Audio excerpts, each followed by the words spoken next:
अल्हम्दुलिल्लाह वहदहु वस्सलातु वस्सलामु अला मन ला नबिय्य बअदह अम्मा बादु फ़अऊज़ु बिल्लाहि मिनश शैतानिर रजीम बिस्मिल्लाहिर रहमानिर रहीम व इज़ा क़ुरिअल क़ुरआनु फ़स्तमिऊ लहु व अंसितू लअल्लकुम तुरहमून।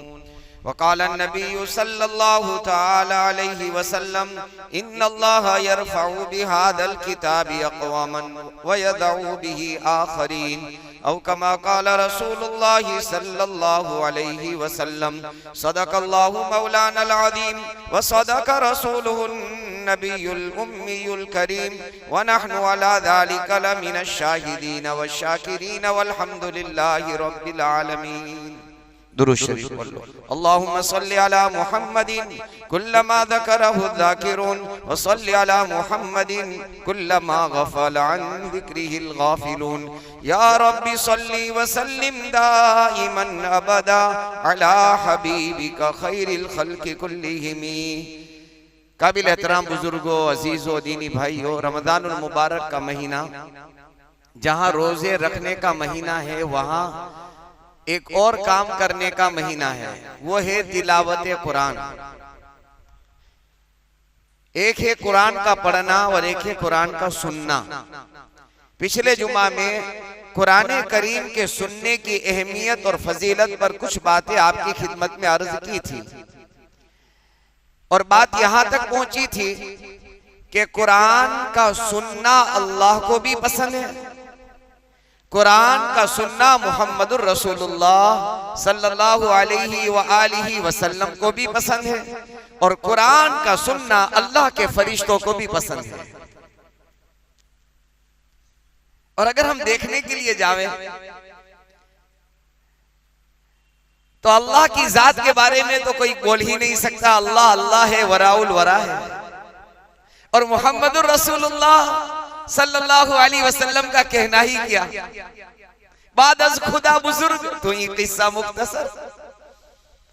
अल्लाह के बाद तो के मुहम्मदुर रसूलुल्लाह सल्लल्लाहु अलैहि वसल्लम और फरिश्ते तो के फरिश्तों की शान ला यासून अल्लाह मा अमरहुम व यफअलून मा युमरून के फरिश्तों की शान ये है कि उससे गुनाह होता ही नहीं है, मासूम है। एक बात ज़हन में अभी आई, कहीं पढ़ी नहीं है, अल्लाह के फजल से अल्लाह गुनाह से पाक, मुहम्मदुर रसूलुल्लाह गुनाह से पाक, अल्लाह के फरिश्ते भी गुनाह से पाक। तीन तीन पाक जात जिस चीज को पसंद कर रहे हैं, सोचो ये कितनी अजमत वाली चीज होगी, कितनी बरकत वाली चीज होगी, कितनी रहमत वाली चीज होगी। बहरहाल नबी करीम सल्लल्लाहु अलैहि व आलिहि वसल्लम को कुरान का सुनना बहुत पसंद था। उसका वाकया मैंने सैयदना अब्दुल्लाह इब्न मसऊद रज़ी अल्लाह ताला अन्हु का पिछले जुमा में अर्ज किया था। एक और मौका आया, सैयदना उबई इब्न काब रज़ी अल्लाह ताला अन्हु को कहा, ए उबई अल्लाह का कुरान पढ़, मैं तुझसे अल्लाह का कुरान सुनना चाहता हूं। उबई इब्न काब रज़ी अल्लाह ताला अन्हु ने अल्लाह के हबीब सल्लल्लाहु अलैहि वसल्लम की खिदमत में अर्ज किया, या नबी अल्लाह, या रसूल अल्लाह सल्लल्लाहु अलैहि वसल्लम, आप तो साहिब कुरान हैं, यानी कुरान वाले तो आप हैं, कुरान अल्लाह ने आप पर उतारा है, मैं आपके सामने पढ़ूं? तो फिर अल्लाह के नबी ने इरशाद फरमाया, उबई अल्लाह ने वही उतारी है, हुक्म दिया है, जिब्राइल को भेजा है कि उबई से कहो कुरान पढ़े और तुम अल्लाह के नबी उबई से अल्लाह का कुरान सुनो। उस वक्त उबई इब्न काब रज़ी अल्लाह ताला अन्हु ने सवाल किया, अल्लाहु सम्मानी, क्या अल्लाह ने मेरा नाम लेकर कहा? तो क्या हाँ, अल्लाह ने तेरा नाम लेकर कहा कि उबई से कहो कुरान पढ़े। बहुत बेहतरीन कारी थे अब्दुल्लाह इब्न मसऊद भी, बहुत बेहतरीन कुरान पढ़ने वाले। उबई इब्न काब रज़ी अल्लाह ताला अन्हु बड़े मदीने शरीफ में सहाबा की जमात में बड़े कुर्रा में आपका शुमार होता है। बहरहाल तो ये दो दलीलें, अल्लाह को कुरान सुनना पसंद, अल्लाह के नबी को कुरान सुनना पसंद, अल्लाह के फरिश्ते को कुरान सुनना पसंद, तो इसकी दलील उसैद इब्ने हुज़ैर रज़ी अल्लाह ताला अन्हु एक सहाबी हैं, तहज्जुद में अल्लाह का कुरान पढ़ रहे थे। हकीकत ये है बुजुर्गों, ये कुरान तहज्जुद में पढ़ने की चीज है। सुकून होता है उस वक्त, शोर शराबा नहीं होता, दुनियावी मशागिल और कामकाज नहीं होते। फिर अल्लाह अकबर कहकर जब बंदा कुरान पढ़ता है, नूर अला नूर, मजा दोबाला हो जाता है, डबल हो जाता है। बहरहाल उसैद इब्ने हुज़ैर रज़ी अल्लाह ताला अन्हु तहज्जुद में कुरान पढ़ रहे थे। करीब में इनका घोड़ा बंधा हुआ था, छोटा सा इनका बच्चा बाजू में सोया हुआ था। ये जब कुरान की आवाज को उठाते थे, थोड़ा बुलंद करते थे, तो घोड़ा जो है वो बिदकने लगता था, भड़कने लगता था। फिर अपनी आवाज को ये नीचा और पस्त कर देते थे। लेकिन कुरान कुरान है, जब आदमी पढ़ता है ना, वजद में आता है ना, एक कैफियत कुरान की बनती है, तो आदमी रह नहीं पाता। आपने देखा होगा जब कारी कुरान पढ़ते हैं और फिर वजद में आते हैं तो एकदम आवाज बुलंद करते हैं। तो ये वजद में आते थे तो आवाज बुलंद हो जाती थी, ऊंची हो जाती थी, फिर वो घोड़ा भड़कने लगता था। ये होने लगा तो आपने जब नमाज से आप फारिग हुए, सलाम फेरा, क्योंकि अगर ज्यादा घोड़ा बिदकने लगेगा, भड़कने लगेगा, कि मेरे बच्चे को नुकसान न पहुंचा दे। पर आपने नमाज को मुख्तसर किया, जब सलाम फेरा तो क्या देखते हैं कि आसमान की तरफ कोई नूर वाली चीज ऊपर जा रही है। देखने लगे। सुबह फजर के बाद मुहम्मदुर रसूलुल्लाह सल्लल्लाहु अलैहि वसल्लम अपने सहाबा को लेकर मस्जिद के अंदर तशरीफ फरमा सलाम फेरते और आप सहाबा का हाल पूछते और खास तौर पर ख्वाब के बारे में पूछते कि आज किसी ने कोई ख्वाब देखा है। अगर देखा होता तो ताबीर बयान करते। बहरहाल उसैद इब्ने हुज़ैर रज़ी अल्लाह ताला अन्हु ने अर्ज किया, या रसूलल्लाह सल्लल्लाहु अलैहि वसल्लम, आज रात में मेरे साथ अजीब वाकया पेश आया। तो क्या हुआ? तो तहज्जुद में मैं कुरान पढ़ रहा था, जब मैं आवाज थोड़ी बुलंद करता मेरा घोड़ा बिदकने लगता था। करीब में मेरा बच्चा सोया हुआ था, मुझे खतरा हुआ कि कहीं ये नुकसान न पहुंचा दे। बहरहाल मैंने नमाज को मुख्तसर किया, सलाम फेरा। सलाम फेर कर मैं क्या देखता हूँ कि आसमान की तरफ एक नूर जा रहा है। ये क्या बात है, क्या था? अल्लाह के नबी मुहम्मदुर रसूलुल्लाह सल्लल्लाहु अलैहि वसल्लम ने इरशाद फरमाया, ए उसैद, जब तू कुरान पढ़ रहा था तो अल्लाह के फरिश्ते आसमान से तेरा कुरान सुनने के लिए जमीन पर आ गए। और अगर तू अपनी नमाज को मुख्तसर न करता और सलाम न फेरता तो सारे मदीने वाले अल्लाह के फरिश्ते को देख लेते। कितना प्यारा होगा कुरान कि अल्लाह के फरिश्ते जमीन पर आ जाते हैं। और क्यों आते पता है? अल्लाह के फरिश्ते इसलिए आते हैं कि जिब्राइल अलैहिस्सलातु वस्सलाम के अलावा अल्लाह के कुरान के पढ़ने की ताकत, हिम्मत, सकत फरिश्तों में किसी को नहीं है। कोई अल्लाह का फरिश्ता कुरान पढ़ नहीं सकता। ये ताकत अल्लाह ने मुहम्मदुर रसूलुल्लाह सल्लल्लाहु अलैहि वसल्लम के मानने वालों को, चाहने वालों को, नबी से मोहब्बत और इश्क करने वालों को अल्लाह ने अता फरमाई। तो अब अल्लाह के फरिश्ते जमीन पर आ जाते हैं जहां कुरान पढ़ा जाता है। इसीलिए अल्लाह कुरान में फरमाते हैं, व इज़ा क़ुरिअल क़ुरआनु फस्तमिऊ लहू व अंसितू लअल्लकुम तुरहमून। जब अल्लाह का कुरान पढ़ा जाए, फस्तमिऊ लहू, ध्यान और गौर से सुनो, तवज्जो के साथ सुनो। लेकिन हमारे यहाँ तरावी में ऐसा होता नहीं है। तरावी में ऐसा नहीं होता। इस मजमून को इसीलिए मैंने आपके लिए, मेरी अपनी जात के लिए पिछले जुमा में भी अर्ज किया, आज भी कर रहा हूं। कुरान वाली तरावी में तो आदमी उकताने लगता है। इससे बड़ी बदकिस्मती इंसान और ईमान वाले की क्या हो सकती है?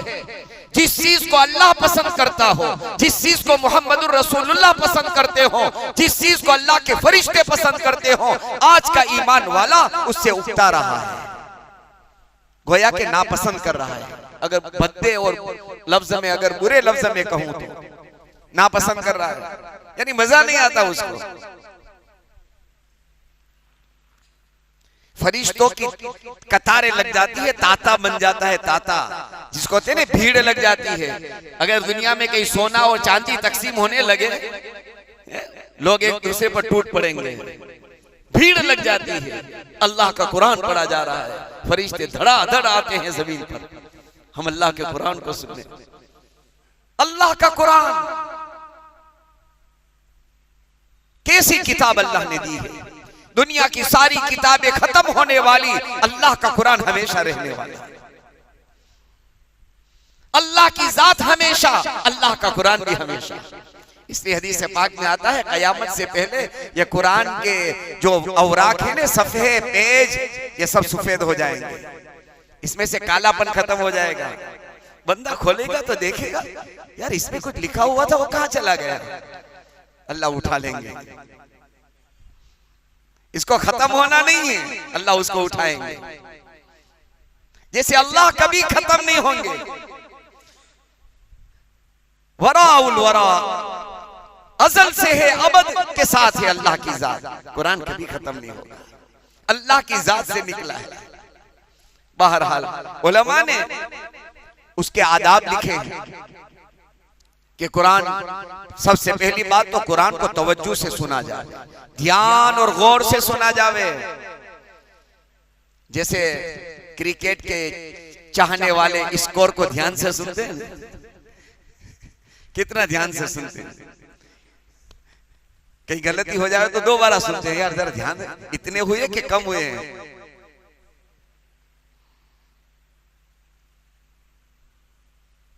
कुरान अल्लाह की किताब, मुकद्दस किताब, बहरहाल ध्यान से सुना जाए। अल्लाह की और अल्लाह के कुरान की अजमत के साथ सुना जाए। अजमत होती है ना दिल के अंदर, किसी चीज की इज्जत होती है ना, इज्जत तो रिस्पेक्ट बहुत करता है वो, उसका बहुत अदब करता है। अगर मेरे और आपके उस्ताद आ जावे सामने तो हम कितना अदब करते हैं कि उस्ताद है। अल्लाह और अल्लाह की किताब, इससे बड़ी बात क्या हो सकती है। अजमत के साथ सुना जाए, और जब कुरान सुना जावे तो उस वक्त कोई लग़व काम या कोई बात न कही जावे, बेकार बातें न हो। इसलिए मना फरमाया है कि जहां कुरान की तिलावत हो वहां लोग शोर शराबा करते हो, बातचीत करते हो, कुरान बंद कर दो। कुरान वहां जो कैसेट वगैरह में, मोबाइल में, कुरान बंद करो। ये कुरान की तौहीन है, बेइज्जती है कुरान की। इतनी अजमत वाली किताब पढ़ी जा रही है और हम अपने दुनिया के कामों में लगे हैं, अपनी मस्ती में लगे हैं। अल्लाह की किताब इतनी मामूली नहीं है, इसको जहां चाहे शुरू कर दिया, जहां चाहे हमने उसको बजाना शुरू कर दिया। ये अपनी मस्ती में है और ये अल्लाह का कुरान यहाँ पढ़ा जा रहा है। बहुत सारे तो कहते हैं मौलाना बरकत के लिए चालू कर दिया है। ये तो हिदायत की किताब थी, ये इंसान को मौत के बाद से लेकर जन्नत तक पहुंचाने वाली किताब थी। तूने अपनी दुनिया की 2 कौड़ी की बरकत के लिए तूने उसको अपनी शॉप के अंदर, अपनी दुकानों में चालू कर दिया। काश के तू ये सोचता, ये किताब मेरी जिंदगी में काम आने वाली, कब्र में, हशर में, मैदान महशर में, पुलसिरात में और जन्नत तक जाने तक की ये मेरी अल्लाह की किताब, ये मेरा साथ देने वाली है। 2 पैसों के लिए तूने दुकान में बरकत के लिए शुरू कर दिया। ये तो इसकी तौहीन है। बाहर अल्लाह को पसंद, अल्लाह के नबी अलैहिस्सलातु वस्सलाम को पसंद, अल्लाह के फरिश्तों को पसंद। तवज्जो से सुना जावे, अल्लाह की आजमत और अल्लाह के कुरान की आजमत के साथ सुना जावे, बावजूद सुना जावे। इसमें हमारी बहुत बड़ी कोताही है। नमाज में है तो बावजूद सुनना ही सुनना है, तो उसके बगैर तो हमारी नमाज नहीं होगी। उलमा ने लिखा है, आम हालत के अंदर अगर कुरान कहीं पढ़ा जा रहा हो, आदमी सुनने वाला वुजू कर ले। हम इसका एहतमाम नहीं करते, बावजूद सुना जाए। सजदे की आयत आए, मौका हो, मकरू वक्त नहीं है, फौरन सजदे में गिर जाए। इसलिए आपने देखा होगा अहले अरब को कि जहां आयत हमारे यहाँ ये तरीका गलत है, इसकी इस्लाह करने की जरूरत है, सुधारने की जरूरत है। हमारे यहाँ रमजान में जो कुरान करीम की तिलावत होती है ना, तो फिर क्या करते हैं, 14 सज्दे एक साथ हो जाएंगे आपके, लेकिन ये तरीका गलत है। कुरान ये कह रहा है कि जब अल्लाह की कुरान की आयत सजदा आए तुम अल्लाह के सामने सजदे में गिर जाओ। इसलिए आप देख लेना कभी अल्लाह हम सबको बार बार हरम मक्का और मदीना की मकबूल हाजिरी नसीब फरमाए। आप देखना अहले अरब को जब कुरान पढ़ते होंगे, सजदे की आयत आई, फौरन कुरान रखा, अल्लाह अकबर और सजदे में चले गए। यही इसका हक है। हमारे यहाँ एक साथ 14 हो गए, हो जाएंगे, कोई हरज नहीं है। क्या ये गारंटी है अल्लाह आपकी मेरी कि 14 सज्दे जब तक पूरे नहीं होंगे वहां तक हम जिंदा रहेंगे? इसलिए फरमाया आयत सजदा अगर वक्त पर नहीं किया, भूल गए तो बगैर तौबा के माफ भी नहीं होगा। हम क्यों इंतजार करें? हाँ, इतना इंतजार कर लें कि तिलावत जहां मुकम्मल हो, कुरान रखना है, हमारे 1 या 2 आयतें सज्दे की पड़ी, फौरन सज्दा कर लो। दूसरे दिन, तीसरे दिन, और आदमी तो 27 ही वो जब खत्म कुरान का इंतजार करता है, 27 रात में 14 सज्दा करेंगे, हो जाएगा, कोई हरज नहीं आप। लेकिन क्या गारंटी है उससे पहले अगर दुनिया से चले गए हक बाकी रह जाएगा। बहरहाल आयत सजदा आए फौरन। उलमा ने लिखा है कुरान के सुनने पर कोई मुआवजा न मांगे, कोई बदला न मांगे। हाँ, कोई अगर दे देता है वो बात अलग है, मुतालबा नहीं कर सकते। अल्लाह के कुरान का मुआवजा और अल्लाह के कुरान का बदल नहीं है।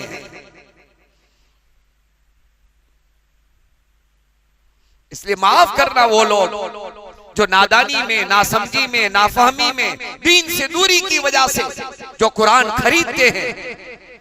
देखा गया करीब जमाने तक और आज भी हो रहा है, बहुत सारी खवातीन महल्लों के अंदर कुरान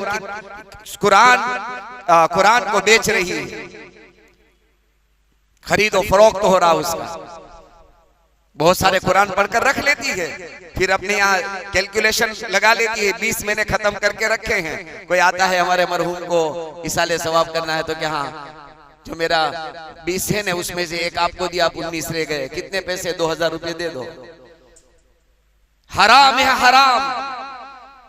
अल्लाह की किताब का बदल कुछ नहीं है।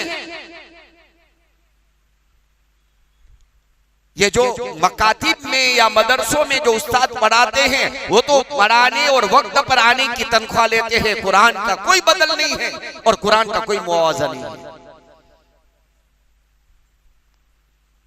हरगिज ऐसा ना करें, कहां इसाले सवाब होगा। कई जगह हमने सुना, एक खातून कह रही थी कि मैंने 1 महीने के लिए एक मौलाना साहब को मुकर्रर कर दिया है, वो मेरे अब्बा की कब्र पर जाते हैं और मैं फ्री हो गई। ये बाप और माँ का ये एहसान नहीं है, ये एहसान फरामोशी है। तुझे तेरे माँ और बाप की कब्र पर जाने की तौफीक नहीं होती। तूने तेरे माँ और बाप का हक क्या अदा किया कि किसी को किराए पर रख लिया और कहा कि कब्र पर चले जाना और पढ़कर चले आना और ये पैसे ले लेना। अल्लाह की किताब को न बेचा जाए। ये तो जिंदगी में लाने की किताब है और जिंदगी गुजारने की किताब है। ये तो हिदायत वाली किताब है, तो ये तो कब्र में आने वाली किताब है। बहरहाल मुआवजा न लिया जाए। अगर तरावी के अंदर हाफिज कुरान गलती कर रहा है, सामे और सुनने वाले के लिए जिम्मेदारी है कि इस गलती पर मुतनब्बे करें कि अल्लाह के कुरान की गलती हो रही है, फौरन रोक दे। इसका अदब है। इसलिए सुनाने वाला उसको बुरा ना समझे कि मेरी गलती क्यों निकाली। बहुत सारे ऐसे हाफिज होते हैं, वो ये समझते हैं मैंने यार गलती की, मेरे पीछे से गलती निकाली। कई मर्तबा पिछले सालों में 15-20 साल पहले की बात कर रहा हूँ, कई मर्तबा झगड़े हुए कि मेरी गलती जावे तो मुझे लुकमा मत देना। वाह माशाअल्लाह। इंसान से गलती नहीं होगी तो किससे होगी? हम फरिश्ते तो है नहीं। बहरहाल तो ये इसके आदाब लिखे हैं उलमा ने। इन आदाब के साथ अल्लाह के कुरान को, अल्लाह की आजमत के साथ, अल्लाह की ताकत और कुदरत का इस्तिहजार करते हुए उसको सुना जाए। इसके साथ साथ ये जो किताब है अल्लाह ताला ने दी है, सबसे ज्यादा दिलों पर असर करने वाली अगर कोई किताब है तो ये अल्लाह का कुरान है। इसलिए आप दौरे सहाबा के हजारों वाकयात आप पढ़ सकते हैं, किताबों में मौजूद है सीरत की। जुबैर इब्ने मुतइम रदी अल्लाह ताला अन्हु बाद में मुसलमान हुए।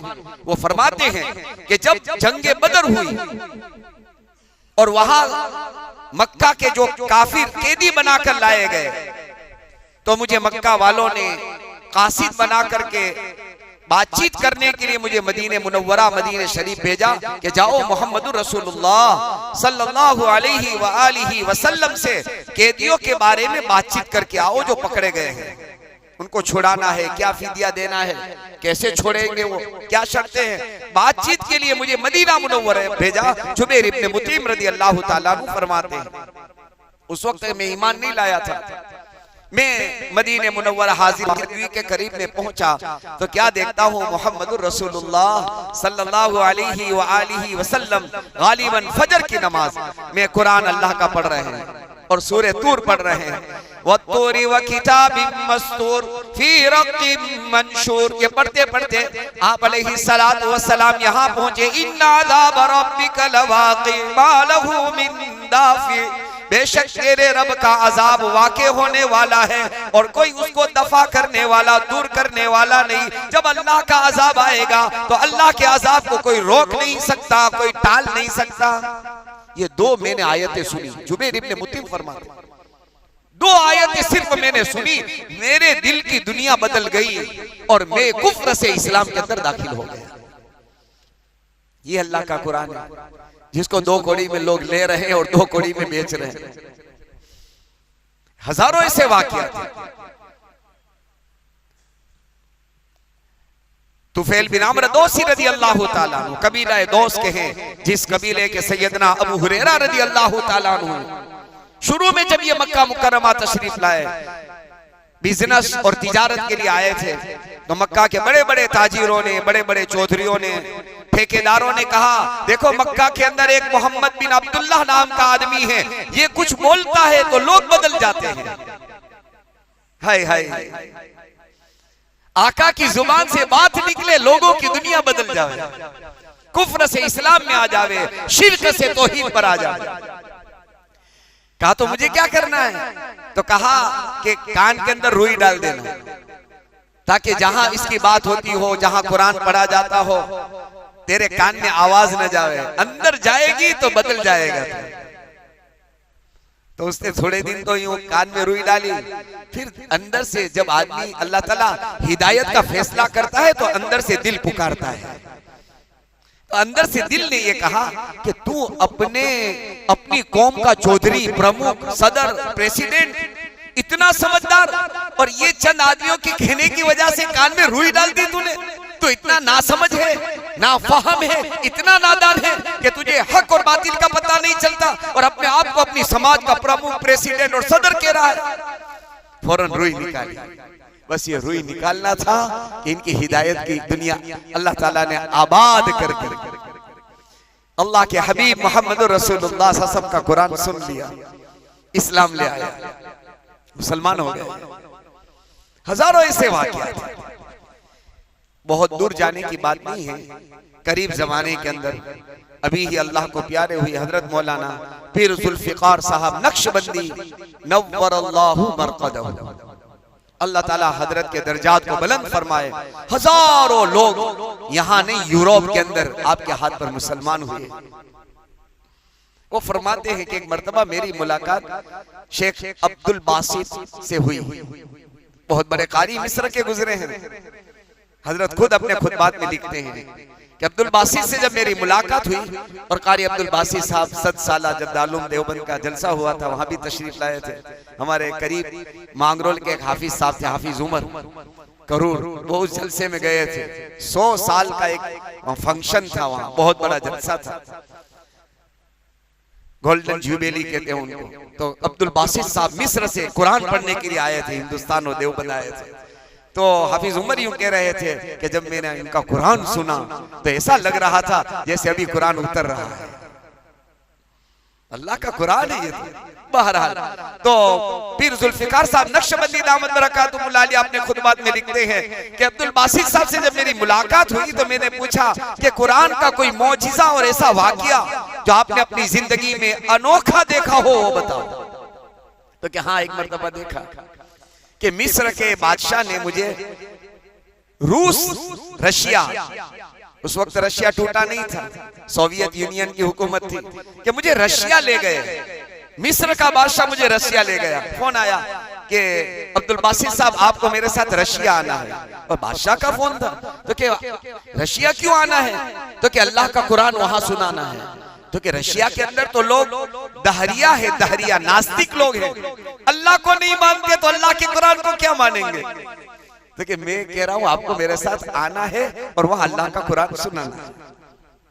खैर बादशाह का हुक्म था और अल्लाह का कुरान सुनाना था, तो क्यों मैं मना करता। मैं चला उनके साथ। जब सरकारी दौरे की सारी बातचीतें, जो उसका जो एक निजाम होता है, सरकारी बातचीतें, लेन देन, जो भी मुआहदा होते हैं, सारे एग्रीमेंट वो मुकम्मल हो गए। उसके बाद चाय का जब वक्त आया तो मिस्र के बादशाह ने उन रशिया के वजीरों और बादशाहों और मेंबर के पार्लियामेंट के मेंबरों से कहा कि आपने मुझे इससे पहले यूं कहा था कि अल्लाह के कुरान को छोड़ दो और हमारी जो किताब है, सुर्ख नास्तिक की किताब है, ये किताब आप ले लो ताकि तुम आसमान तक पहुंच जाओगे। लेकिन मैंने ये कहा था अल्लाह का कुरान हमारे लिए काफी है। आज वो कुरान सुनाने के लिए मैं कारी साहब को लाया। चाय अपनी जगह पर होगी, थोड़ी देर अल्लाह का कुरान सुनो। मौलाना पीर जुल्फिकार साहब नक्शबंदी दामत बरकातुहू फरमाते हैं कि अब्दुल बासित साहब ने मुझे ये कहा कि जब मैंने अल्लाह का कुरान पढ़ना शुरू किया तो रशिया के वो नास्तिक और देहरिये जो अल्लाह का इनकार करते थे, मैंने जब कुरान पढ़ना मुकम्मल किया, पूरा किया, सदकल्लाहुल अज़ीम करके मैंने आंखें खोली तो सारे वजीर धाड़े मार मार कर रो रहे थे, आंखों से आंसू जा रही। तो मिस्र के बादशाह ने कहा कि आप क्यों रो रहे हो। तो कि हमें पता नहीं है कि हम क्यों रो रहे हैं। इतना पता है जब एक एक जगह पर कारी साहब रुकते थे और आयत पढ़ते थे तो तीर की तरह हमारे सीनों और हमारे दिलों पर आयत असर कर रही थी। ये अभी जमाने की बात है, साहबा के जमाने की नहीं। अल्लाह का कुरान है। मेरे बुजुर्गों, मेरे भाइयों, तरावी के अंदर जो लोग तरावी, पहली बात तो मैं आपसे गुजारिश करूंगा, हाथ जोड़ के कह रहा हूं, अल्लाह के नबी ने रमजानुल मुबारक में कुरान पढ़ा। अल्लाह के नबी ने अपना कुरान जिब्राइल को रमजान में सुनाया। मेरे नबी को कुरान से बहुत मोहब्बत थी और रमजान में आप कसरत से कुरान पढ़ते थे। मैंने कई अल्लाह के औलिया का हाल सुनाया आपके सामने, इससे पहले भी आज सुना रहा हूं। ख्वाजा साहब रहमतुल्लाह अलैह रमजान में 2 कुरान खत्म करते थे। पहली आपसे गुजारिश है कि अलम तरा से आपकी तरावी हो जाएगी, लेकिन अल्लाह का कुरान साल में एक मर्तबा सुनने का मौका होता है। हम क्यों ना कुरान करीम वाली तरावी सुने जहाँ कुरान पढ़ा जाता है। और जब कुरान पढ़ा जावे और सुनने के लिए आवे, आपसे गुजारिश करता हूँ, अपनी जात को भी मुखातब बनाता हूँ, अल्लाहु अकबर कहकर हम ये सोचे अल्लाह का कुरान पढ़ा जा रहा है, अल्लाह के फरिश्ते जमीन पर आ गए हैं, अल्लाह अपने कुरान को ध्यान और तवज्जो से अल्लाह सुन रहा है। मैं तो अल्लाह का बंदा हूँ, मेरे लिए जरूरी है इससे ज्यादा ध्यान से सुनो। अल्लाह से दुआ है अल्लाह ताला सबसे पहले मुझको और आपको इन बातों पर अमल की तौफीक नसीब फरमाए। एक जरूरी ऐलान है, आज दारुल